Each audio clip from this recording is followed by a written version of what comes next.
우리 지난 시간에 이어서 하나님 말씀 함께 나누기를 원하는데요. 사도행전 27장 말씀 여러분 혹시 기억하십니까? 사도 바울이 죄수의 신분으로 이제 로마로 이동하는 과정 중에 하나님께서 감동을 주셔서 이 항해를 멈춰야 한다 얘기를 했을 때 사람들이 잘 말을 듣던가요? 잘 듣지 않았죠. 그러니까 오히려 세상 전문가인 선장과 선주의 말을 경청하며 이제 가고 있는 도중에 자기들의 뜻을 이룬 줄 알고 순풍이 불었잖아요. 근데 갑자기 유라굴로라는 광풍을 만난 이제 상황 가운데 오늘 말씀이 이어지게 됩니다. 하나님께서 바울에게 하신 약속의 말씀이 있습니다. 22절을 한번 보시면 사도 바울이 풍랑 가운데 이런 말을 해요. 내가 너희를 권하노니 이제는 안심하라. 너희 중에 아무도 생명에는 아무런 손상도 없겠고 오직 손상이 있는 것은 무엇뿐이다? 배만 손상을 입을 것이다 라고 말을 하는 거예요. 자, 어떻게 이렇게 자신할 수 있을까요? 23절 같이 한번 읽어봐요. 시작. 내가 속한 바 곧 내가 섬기는 하나님의 사자가 어젯밤에 내 곁에 서서 말하되 바울아 두려워하지 말라. 네가 가이사 앞에 서야 하겠고 또 하나님께서 너와 함께 항해하는 자를 다 내게 주셨다 하셨으니 아멘. 여러분, 하나님의 사자가 어젯밤에 바울에게 말하여 이르되 하나님께서 너와 함께 항해하는 자를 누구에게 주셨다? 바울아 너에게 주셨다라고 말씀합니다. 여러분, 바울이 하나님의 말씀을 받았는데요, 정리하면 이와 같습니다. 아무도 생명에는 손상이 없겠고요. 자, 그런데 손상되는 게 하나 있는데 뭐예요? 배가 손상되리라.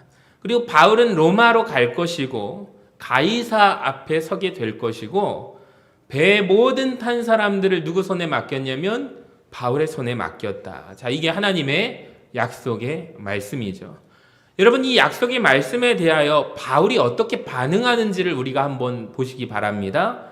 자, 25절에 사도 바울의 반응이 나오는데 그러므로 여러분이 안심하라. 나는 내게 말씀하신 그대로 되리라고 하나님을 믿노라. 할렐루야. 여러분, 이것이 바울의 반응이라는 거죠. 그러니까 제가 이렇게 정리했어요. 한번 보시면 나는 믿는다. 무엇을 믿느냐? 하나님이 약속하신 그 약속이 그대로 이루어지게 되리라고 나는 확신한다. 믿는다라는 것입니다.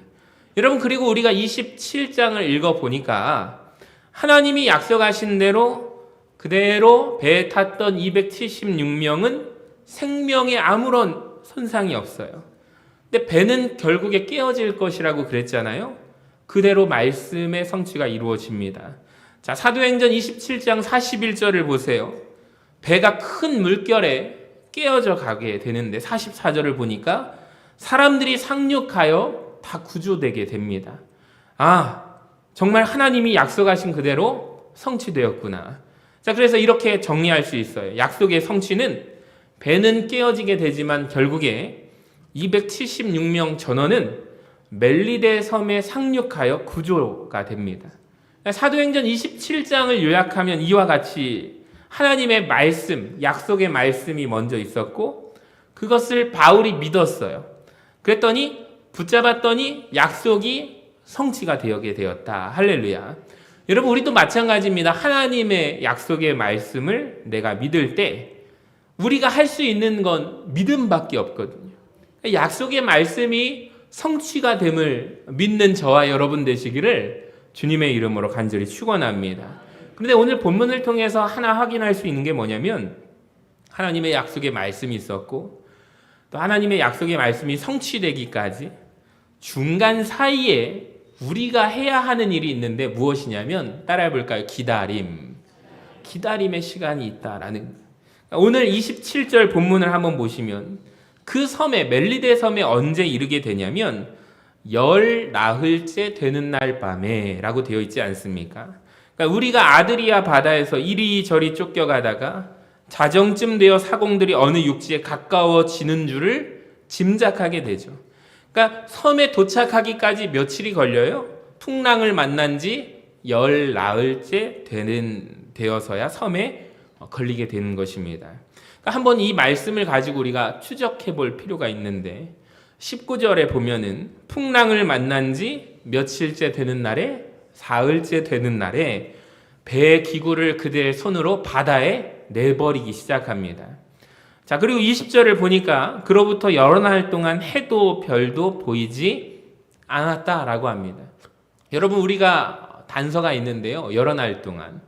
성경이 정확히 며칠인지는 언급하지 않아서 우리가 추측할 수밖에 없지만 보통 여러 날 하면 최소 5일 이상 되지 않을까요?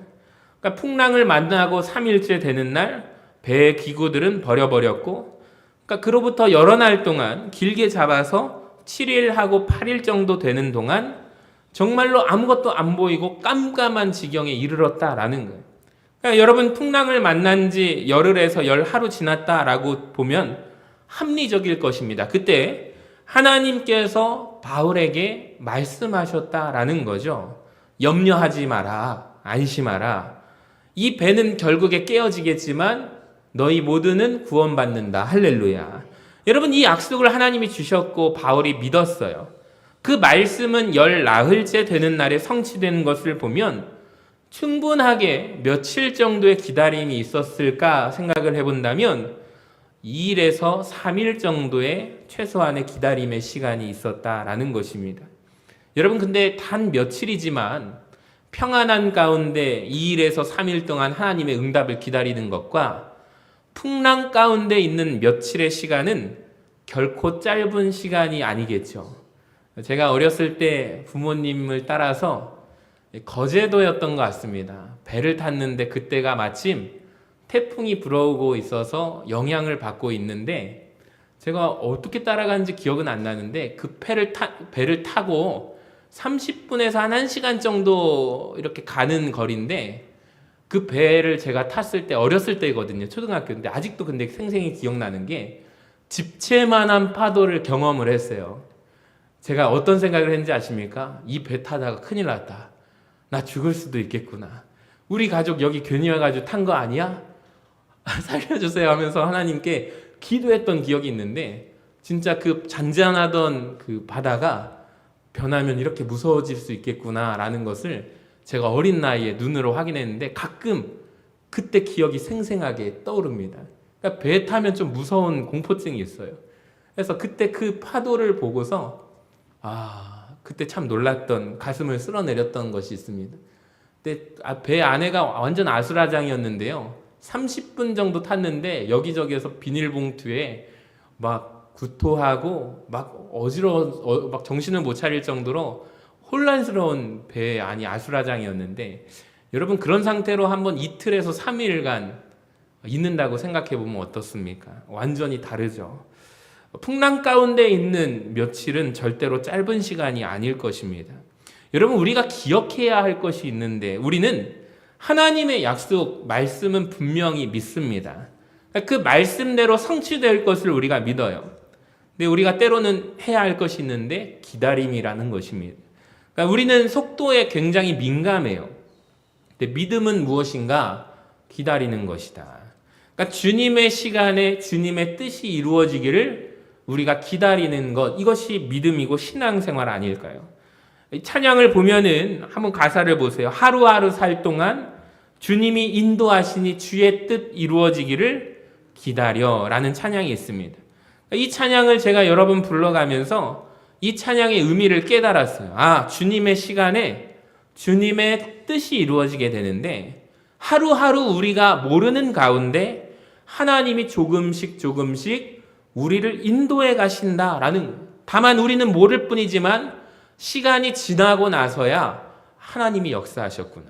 하나님의 시간에 하나님의 뜻이 이루어졌구나. 여러분, 우리는 깨닫게 되는 거죠. 이 시각을 가지고 오늘 말씀을 보면 너무 은혜롭습니다. 27절을 보세요. 우리 같이 한번 읽어봐요. 노란 글씨만 시작. 열 나흘째 되는 날 밤에 우리가 아드리아 바다에서 이리저리 쫓겨가다가. 그러니까 제가 이 설명을 드리기 전에 여러분 아마 이 부분을 성경을 읽으시면서 우리는 어떤 생각, 상상을 하냐면 지금 표류하고 있구나. 망망대해에서 바다에서 바람에 이리저리 요동치고 있구나 라는 생각이 들 것입니다. 저도 사실 그 말씀을 처음 읽을 때 그런 생각이 들었어요. 근데 제가 아까 전에 설명해드린 시각대로 하나님이 인도해 가신다라는 것으로 오늘 말씀을 다시 묵상해 보니까 이거는 바다에서 표류하고 있는 것이 아니라 사실 이리저리 바람에 요동치면서 밀려가면서 놀랍게 이 배가 향하는 곳이 있는데 어디예요? 육지를 향해서 가고 있더라는 것입니다. 여러분 맞습니까? 망망대해에서 아무것도 안 보이는데 표류하는 것처럼 보이고 우리는 그냥 아무런 의미 없이 밀려다니는 줄 알았는데 사실은 바람에 이리저리 밀려가면서 바람을 통해서 구원받는 그 섬으로 가고 있었던 것이 맞다라는 것입니다. 지도를 한번 보도록 하겠습니다. 여러분 남파라는 지역 보십니까? 사도 바울이 그레데 섬을 지날 때 일어나서 이런 말을 해요. 이번 항해는 위험할 것 같다. 우리 이 항해를 중단해야 된다. 근데 아무도 말을 듣지 않죠. 선장과 선주 전문가의 말을 듣고 출항을 해요. 잠깐 순풍을 만났다가 유라굴로라는 광풍을 만난 지역 찾으셨나요? 보이시나요?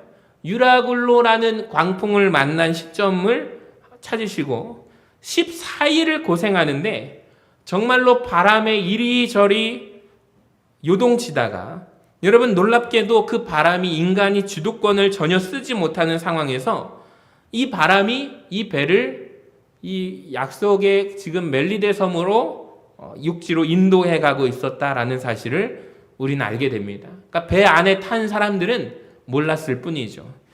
사실 그 바람은 광풍이 아닙니다. 섬으로 인도해 주시는 하나님의 놀라운 인도하심의 바람이었다라는 것을 우리는 알게 됩니다. 할렐루야.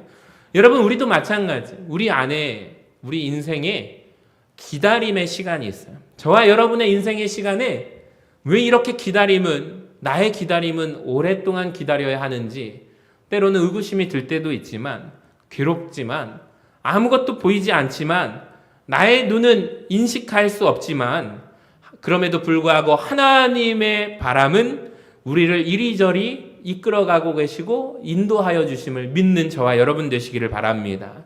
그러니까 사람들이 배 안에서 바람에 밀려갈 때 인간이 할 수 있는 주도를 해볼까요? 사공들이. 이제 주어가 바뀌어요. 그러니까 여러분 사공들이 어느 육지에 가까워지는 줄을 뱃사람이니까 짐작을 하게 됩니다. 그리고 이 사람들이 자기의 지식과 항해의 모든 경험을 동원해서 계산 측량을 하기 시작해요. 물 깊이를 재어봅니다. 재어보니까 20길이 됩니다. 조금 더 가다가 재어보니까 15길로 줄었습니다. 육지로 향해서 가고 있는 것이 확실해지는 순간입니다. 자, 그런데 이들이 이 다음부터 배의 주도권을 잡기 시작하는데 이들이 하는 일을 한번 잘 보시기 바랍니다. 사공들이 하는 행동들이 아주 의미심장한데요. 29절에 보니까 암초에 걸릴까 하여 이거는 사공들이 자기의 항해의 경험을 바탕으로 한 근거한 판단입니다. 그러니까 육지에 가까이 가면은 암초가 있을 수가 있으니까 이들이 한 일이 무엇입니까? 고물로 닷넷을 내립니다. 그러니까 고물이 도대체 뭐고 조금 넘어서 보면 이물이 나오거든요. 저도 궁금해서 찾아보니까 사진을 하나 가져왔는데 배 앞부분을 뱃머리를 뭐라고 해요? 이물이라고 하고 배꼬리를 뭐라고 해요? 고물이라고 말을 합니다. 그러니까 이물과 고물을 아시겠죠? 그러니까 이걸 알고 다시 보면 고물, 뱃꼬리, 배 뒤쪽에서 닷넷을 내렸다라는 거예요. 그러니까 앵커를 내리는 거예요. 여러분 닻을 내리면 배가 고정되잖아요. 그럼 바람에 이리저리 떠내려가지 않겠죠.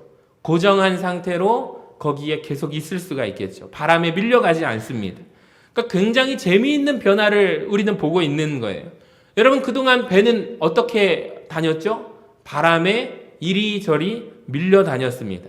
바람이 이끌어가는 대로 배는 떠다녔습니다.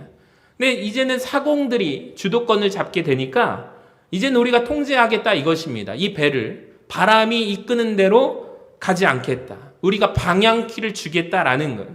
그래서 닻을 고정시켜 놓고 전문적인 경험을 가진 사람들이 이 배를 이끌어가겠다라는 거예요. 여러분 배 주도권의 변화가 보이십니까? 그러니까 이렇게 정리해 봤습니다. 배 주도권을 이전에는 바람이 인도하는 대로, 근데 이제는 사공이 이끄는 대로 가기 시작하는 거예요.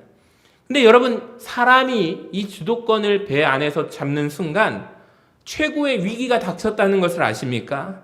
30절을 보면 진짜 사공들이 참 나쁜 사람들인데요. 배의 주도권을 가진 사공들이 무엇하고자 하여? 도망하고자 하여. 여러분, 자기들만 살려고 이물에서, 그러니까 이물이 어디죠? 뱃머리, 배 앞에서 닻을 내리는 채 하고 무엇을 내려요? 거룻배를 바다에 내려놓거늘. 그러니까 아까 전에 고물, 이 배꼬리에서 닻을 4개를 내렸잖아요. 그러니까 이제 사공들이 뭐라고 하냐면 뱃사람들한테, 배 안에 있는 사람들한테 이제 우리가 이물, 배 앞에 가서 똑같이 닻을 내리겠다. 이 배를 고정시키겠다라고 말하면서 닻을 내리는 척하면서 사실 뭐를 내려요? 구명선을 내리는 거예요. 그것 타고 자기들만 도망가려고, 자기들만 살려고 하는 행동입니다. 여러분, 너무 신기하지 않습니까? 그동안 바람에 이리저리 밀려서 요동치며 배가 다닐 때는 배가 진짜 위험한 것 같아 보였는데 아닙니다. 주도권이 바뀌는 순간 인간들이, 사공들이 배의 주도권을 잡자 이 배 안에 진짜 위기가 닥쳤다는 것이 보이십니까? 자, 그 순간 31절에 주어가 바뀝니다. 따라합시다. 바울이라는 주어로 바뀌어요. 그러니까 하나님의 사람 바울이 목소리를 내기 시작합니다. 보세요. 백부장과 군인들에게 이르되 이 사람들이 배에 있지 아니하면 너희가 구원을 얻지 못하리라 라고 말합니다.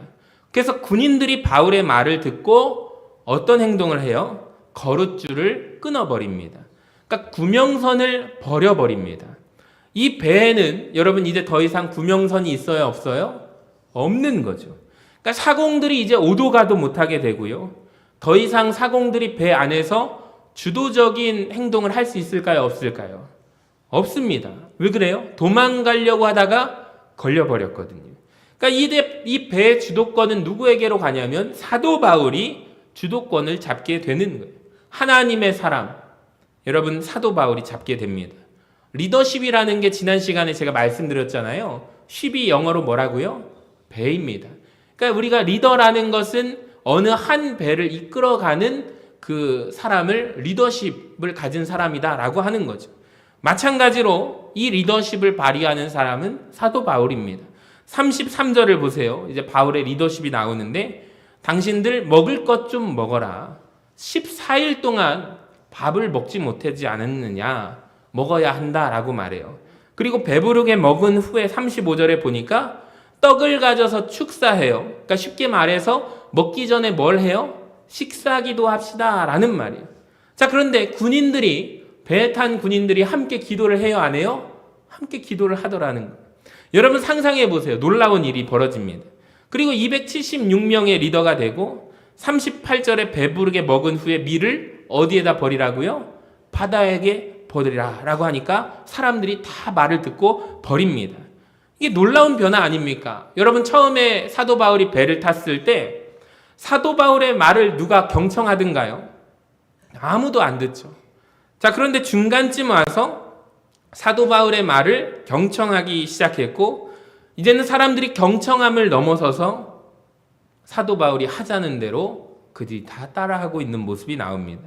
그러니까 이 배 안에서 사도 바울의 엄청난 리더십이 드러나게 되는 거예요. 사랑하는 여러분, 이 배 안에서 벌어진 놀라운 변화가 저는 바라기는 오늘 말씀을 묵상하면서 여러분의 가정이란 배 안에서도 일어나게 되시기를 주님의 이름으로 간절히 축원합니다. 여러분의 인생의 배 안에서도 이런 역사가 일어나기를 간절히 소망합니다. 여러분, 우리는 가정이라는 배를 타고 있습니다. 그리고 여러분 직장이라는 배를 타고 있습니다. 그 배 안에 어쩌면 여러분 혼자 나만 예수 믿는 사람일 수도 있을 것 같아요. 여러분 가정에서, 집 안에서 혼자 예수 믿을 수도 있고 여러분 직장에서 예수 믿는 사람이 어쩌면 나 혼자일 수도 있거든요. 그러니까 친구들, 친한 그런 모임 갖고 있으시죠? 어쩌면 그 안에서 나 혼자만 예수 잘 믿는 사람으로 혼자 있을 수 있어요. 여러분, 그런데 그런 공동체 안에 들어가게 되면 내 말에 힘이 있나요, 없나요? 나 혼자 믿으면 발언권이 없죠. 사람들이 여러분 말을 듣든가요? 귓등으로도 안 듣죠. 그러니까 사도 바울이 굉장히 공감이 되는 거예요. 아무도 들으려고 하지 않아요. 그런데 인생의 어느 순간에 사람들이 여러분의 말을 듣기 시작했으면 좋겠고요. 그거를 넘어서서 여러분이 이렇게 하자라고 말할 때 여러분이 이끄는 대로 그 배가 완전히 바뀌는 은혜가 있기를 주님의 이름으로 간절히 축원합니다.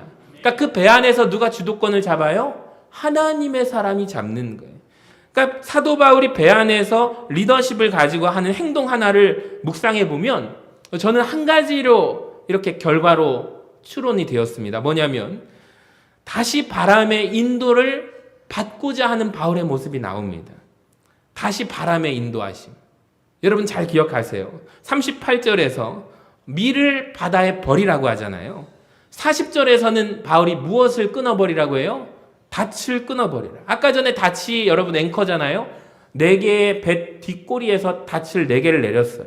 그러니까 바람에 이리저리 밀려가지 않도록 하는 게 닻의 역할인데 그것을 끊어버리겠다라는 거예요. 그 말은 무엇이냐면 즉 우리는 다시 바람의 영향력을 받겠다라는 것입니다.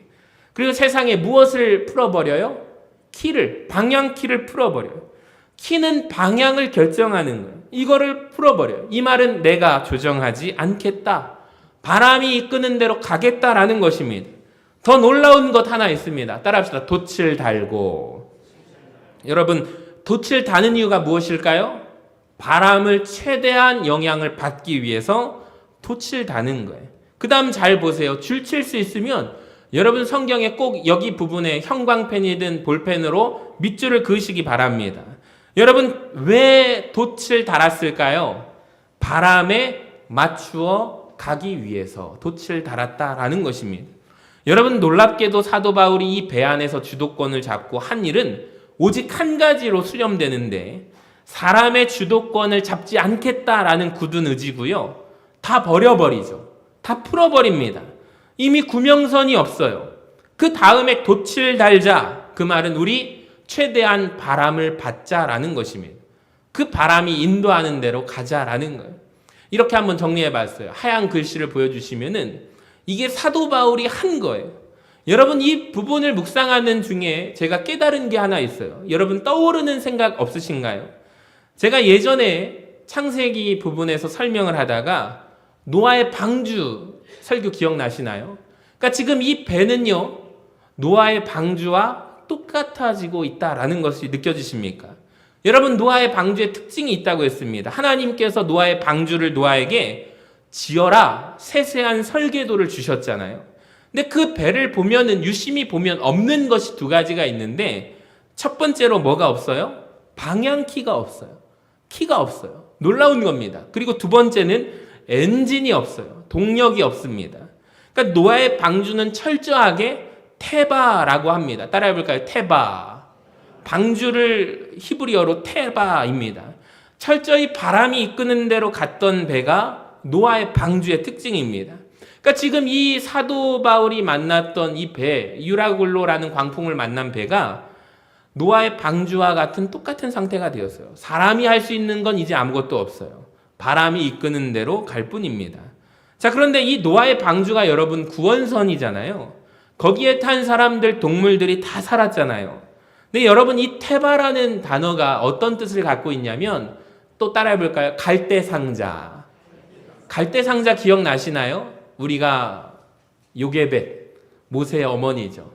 갈대상자를 나일강의 강물에 띄웁니다. 이 도저히 이 아기를 사랑스러운 아기를 키울 수가 없어서 이제 놔뒀다가는 모두가 죽거든요. 그러니까 어쩔 수 없이 하나님 앞에 기도하면서 갈대상자를 나일 강물에 띄웁니다.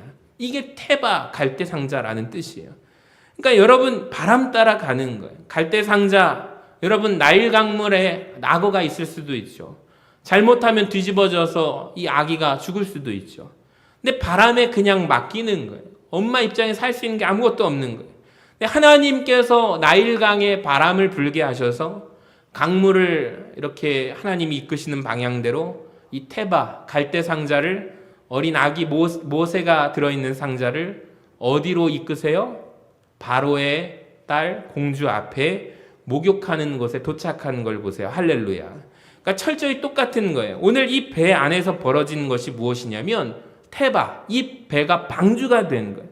철저히 바람의 인도하심을 받게 될 때 놀랍게도 그 섬에 걸리게 돼요. 지도를 다시 한번 보여주시면 이리저리 이끌리다가 결국에 멜리데 섬이라는 곳에 하나님이 말씀하신 대로 276명이 구원받게 돼요. 배는 결국에 어떻게 되죠? 말씀하신 그대로 깨어지게 되죠. 근데 헤엄쳐서 그 섬에 다 들어가게 되잖아요. 이 말은 무엇이냐면 하나님이 인도해 주시고 이끄신 그 지점이 어디냐면 육지랑 가까웠다라는 거예요. 헤엄쳐서 들어갈 수 있을 정도였다라는 거예요. 할렐루야. 그러니까 수영을 못하는 사람들도 있을 텐데 그 사람들은 어떻게 그 섬에 들어가죠? 깨어진 뱃조각을 가지고 엎혀서 그걸 타고 들어가서 276명이 다 구원받았다. 오늘 말씀이 기록하고 있습니다. 저는 이 말씀을 묵상하면서 참 은혜를 받았습니다. 여러분 우리 모두가 구원받는 길이 무엇인지 아세요? 여러분 인생이라는 배를 타고 계신데, 우리 서신교회라는 배를 타고 계신데, 우리 배 안에서 모두가 구원받는 길은 이 배가 태바가 되는 것입니다. 방주가 되는 것입니다. 할렐루야. 인간의 주도권을 모두 내어놓고 하나님의 인도하심을 따라 받는 것입니다. 성령의 바람에 인도를 받을 때 희망이 있는 줄로 믿습니다.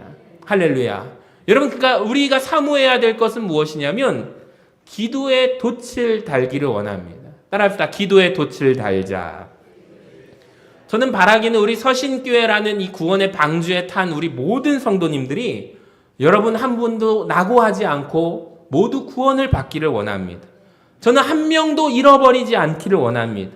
우리가 망망대해와 같은 인생을 살아갈 때, 항해할 때 여러분이 구원받기를 원하는데 그 비결이 뭐예요? 여러분의 인생의 이 배가 태바가 되는 거예요. 주의 인도하심 따라 살아가는 거예요. 그러니까 내가 믿는 거 있잖아요. 거룻배 같은 거 있잖아요. 여러분 그거 버려버리세요. 할렐루야. 그거 끊어버리세요. 내가 쌓아둔 것들 있잖아요.